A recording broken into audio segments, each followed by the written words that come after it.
കത്രിക കൃഷിയാണ് ചെയ്യുന്നത്. വളം മിക്സ് ചെയ്ത മണ്ണ് ചാക്കിൽ നിറച്ചിരിക്കുകയാണ്. വേപ്പുമുണ്ടാക്ക്, എല്ലുപൊടി, വളപ്പൊടി മിക്സ് ചെയ്ത മണ്ണ് ഈ ചാക്കിൽ നിറച്ചിരിക്കുകയാണ്. എല്ലാ ചാക്കിനും ഫില്ലായിട്ട് നിറച്ച് ചാക്ക് ഈ കയറ് കൊണ്ട് തുന്നാണ്. ചാക്ക് കടത്തി വെച്ചിട്ട് ഇതിൻ്റെ 2 ഭാഗം പൊളിക്കും. ഫസ്റ്റ് ഭാഗമാണ് ഇപ്പോൾ പൊളിച്ചുകൊണ്ടിരിക്കുന്നത്. പൂർണ്ണമായി പൊളിച്ചെടുത്തു. അതുപോലെ രണ്ടാമത്തെ ഭാഗം പൊളിച്ചതാണ്. എല്ലാ ചാക്കിൻ്റെയും 2 ഭാഗം പൊളിക്കും. ഒരു ചാക്കിൽ 2 തൈ നടാം ഇങ്ങനെ ചെയ്താൽ.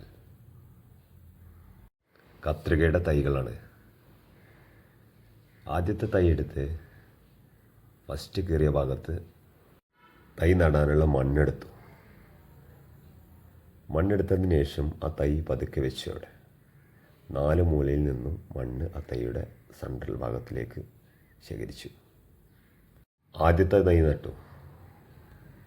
ആദ്യത്തെ തൈ നട്ട അതേ രീതിയിൽ തന്നെ മറ്റ് എല്ലാ തൈകളും നട്ടു. കുറച്ച് മാസങ്ങൾക്ക് ശേഷം തൈകൾ വളർച്ച വന്നു, വിളവെടുപ്പിനായി. എല്ലാ തൈകളിലും നല്ല വിളവെടുപ്പുണ്ടായി. ഓരോ തൈയിൽ കാണുന്ന കത്രികയാണിത്. നല്ല വിളവെടുപ്പുണ്ടായി. വിളവെടുക്കാൻ ഒരു പാത്രം കൊടുത്തു. പാകമായ എല്ലാ കത്രികയും വിളവെടുത്തു.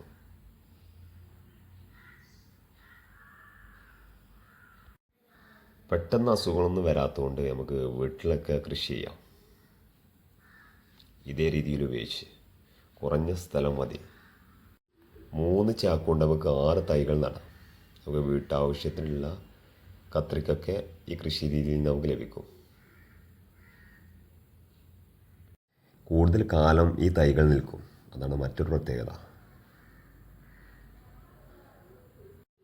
തൈയിലുള്ള മുഴുവൻ വിളവായ കത്രിക്കയും വിളവെടുത്തു.